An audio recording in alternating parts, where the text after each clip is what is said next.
Dans cette seconde vidéo d'exercice sur les fonctions usuelles, on va regarder la fiche 56 à propos du vocabulaire des fonctions et également des fonctions affines que vous connaissez normalement déjà. Donc une fonction est définie toujours sur un intervalle ou une réunion d'intervalles. C'est un procédé ou une machine, comme on l'a dit, qui à chaque nombre x de l'intervalle i ou de la réunion d'intervalle associe son image f de x. Voilà une notation qu'il faut bien connaître, x flèche f de x, et qui se lie à x, on associe f de x. Donc f fait cette association d'associer à x f de x. I est appelé l'ensemble de définitions. C'est l'ensemble de tous les réels pour lesquels on peut faire une telle association, on peut associer une image. C'est-à-dire qu'un nombre qui ne serait pas dans l'ensemble de définitions, si on l'appelait x, cela n'aurait pas de sens de parler de f de x, parce que x ne serait pas dans l'ensemble de définitions.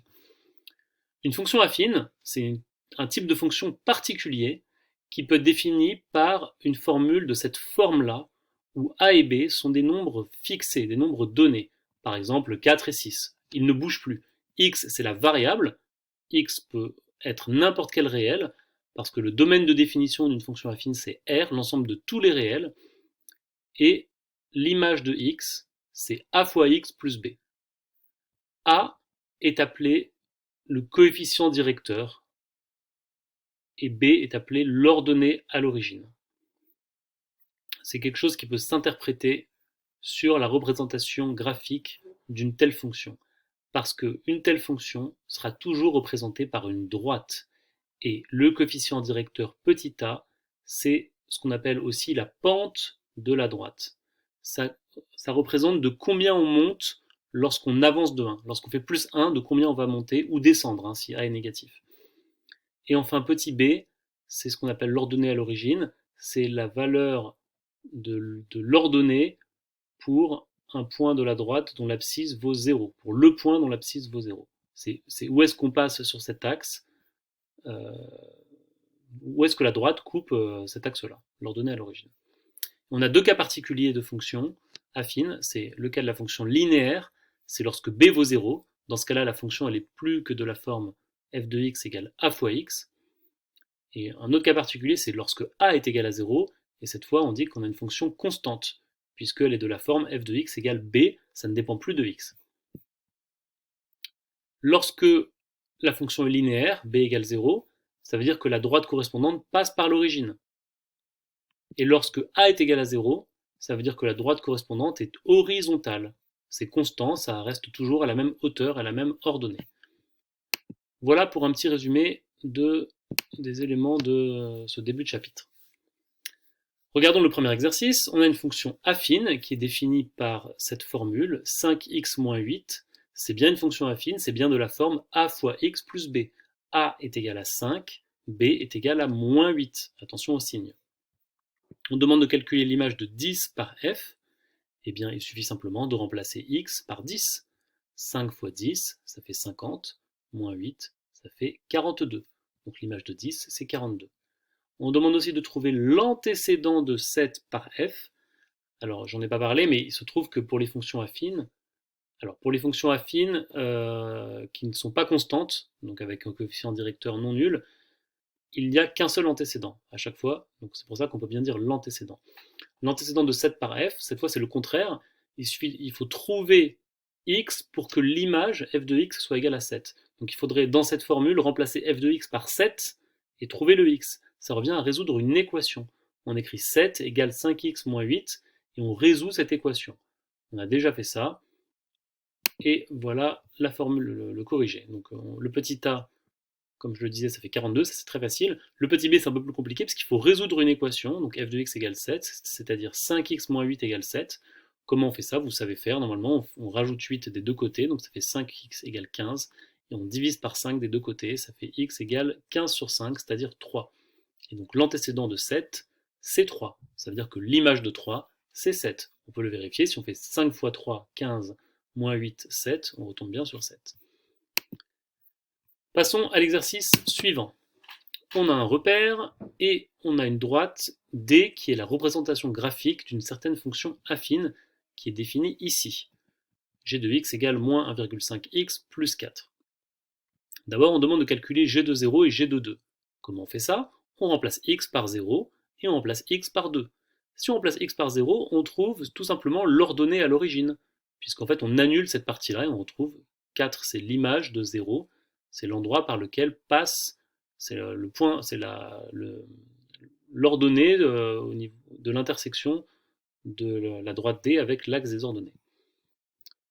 Et enfin, pour g de 2, on remplace x par 2, donc ça fait moins 1,5 fois 2, ça fait moins 3, plus 4, ça fait 1.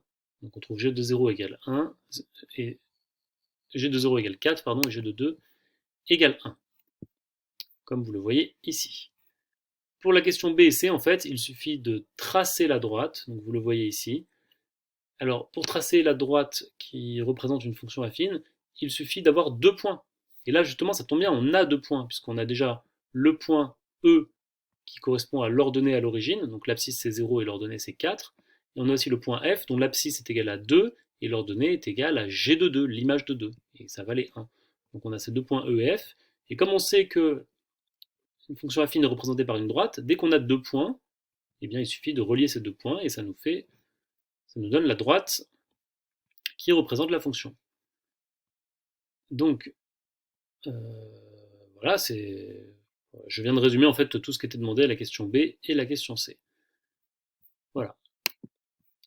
Exercice 3, pardon. Dans le repère, tracez les droites représentatives D1, D2, D3 des fonctions affines respectives. Alors, la première, c'est un cas particulier de fonction affine parce que le petit b, vous voyez, je vous rappelle, la forme c'est a fois x plus b. Donc là, c'est moins 0,5 x plus quoi? Plus 0, c'est que b est égal à 0. Donc on a une fonction linéaire qui va passer par l'origine, et la pente ou le coefficient directeur, c'est moins 0,5. Ça veut dire que si on avance de 1, on descend de 0,5. Si on avance de 2, on descend de 1. Donc c'est-à-dire que la droite, elle va passer par ce point et par ce point. Allez, je monte le corrigé. Voilà la première droite. Ici, c'est D1. La deuxième, c'est facile, c'est un cas particulier aussi, c'est une fonction constante. Cette fois, c'est le petit a qui vaut 0. X constante égale à 2, ça fait une droite horizontale dont l'ordonnée est toujours égale à 2. Et enfin, la dernière, cette fois, elle est plus générale, elle est ni constante ni linéaire. 1 demi de x, 1 demi fois x moins 2. Le coefficient directeur, c'est 1 demi, c'est pareil que 0,5. Donc si on avance de 1, on monte de 0,5. Si on avance de 2, on monte de 1. Et l'ordonnée à l'origine, c'est moins 2.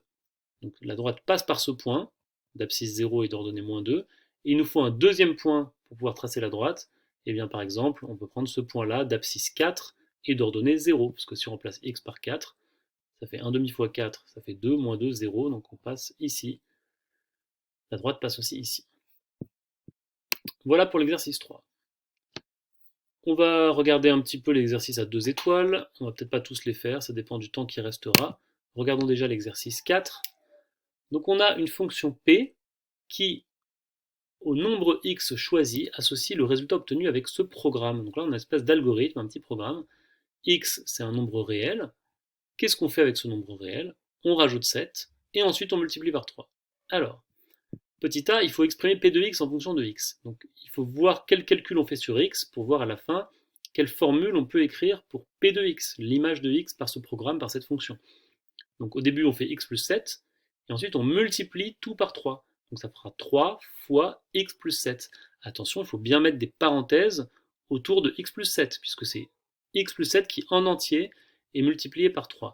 On pourra toujours développer, et ça fera 3x plus 3 fois 7, donc 3x plus 21, et ça prouvera bien que la fonction est affine. Donc c'est ce qui est fait ici, vous voyez, p de x. La réponse à la question A, c'est 3 fois x plus 7, mais on peut développer 3 fois x plus 21, et on voit quelque chose de la forme ax plus b. A est égal à 3, b est égal à 21, donc c'est bien une fonction affine. Ensuite, on demande de calculer p de moins 8 et p de 5. Eh bien, on fait le calcul. P de moins 8, c'est 3 fois moins 8 plus 21, ça fait moins 24 plus 21, ça fait moins 3. Et p de 5, on remplace x par 5, 3 fois 5 plus 21, donc 15 plus 21, ça fait 36. Allez, on a le temps de faire l'exercice 5.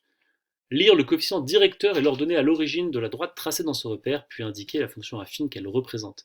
Très bon exercice à faire. Essayez bien de le faire là, essayez de bien comprendre ce que c'est que le coefficient directeur, l'ordonnée à l'origine, pour pouvoir trouver donc du coup les coefficients a et b d'une fonction affine et donner la forme de la fonction. Là, vous êtes aidé sur le graphique, hein, vous voyez. Donc là, on a une droite, ok. Et vous voyez, ce qui est ici, ça représente un peu ce qui va nous permettre de trouver la pente. Autrement dit, le coefficient directeur, le petit a. Quand j'avance de 1, je descends de 2. Quand je vais de 1 vers la droite, je descends de 2. Ça veut dire que la pente, c'est moins 2. A est égal à moins 2. Et B, c'est quoi? C'est l'ordonnée à l'origine. Quand je suis à l'origine, quelle est l'ordonnée de la droite? Où est-ce que ça passe au niveau de l'axe des ordonnées? Ça passe ici à 3, donc B est égal à 3. Et donc c'est quoi la fonction? C'est moins 2x plus 3. Moins 2 fois x plus 3. Ok? Petit b. Alors vous avez vu la réponse, mais je réexplique comment on fait. La pente, ou le coefficient directeur, c'est 1 ici, parce que quand on avance de 1, on monte de 1. Donc a est égal à 1. Et b est égal à 1 aussi, c'est l'ordonnée à l'origine. A égale 1, b égale 1, et la fonction c'est ax, on associe x plus 1. Enfin le dernier, quand on avance de 1, on monte de 3. Donc la pente vaut 3, a est égal à 3. Et b est égal à moins 2.